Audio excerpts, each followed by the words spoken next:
Emzini August 2026 update. Here on this video I have summarized what will be happening on August 2026 from Emzini. So hello and welcome to my channel. If you're new, please click subscribe to never miss my update. Here we are going to read with you, as you see on the screen, from the date of 4 August, episode number 82. After 25 years, Panyaza is freed and learns who bought his freedom.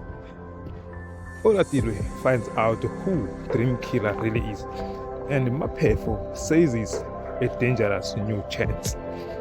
On the 5th of August, it should be a Wednesday, at episode number 83 on 2026.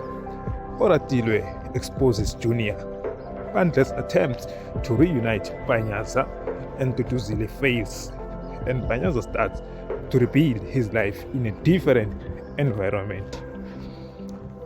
On Thursday, it will be 6th of August 2026 at episode number 84. As Bandile gets ready for Panyaza's homecoming, Uzalo struggles with a terrifying woman. Shaka and Rorisang are in danger due to Junior's tragedy, and Panyaza's plot to rekindle his woes might backfires. On Friday, it will be the 7th of August 2026, episode number 85.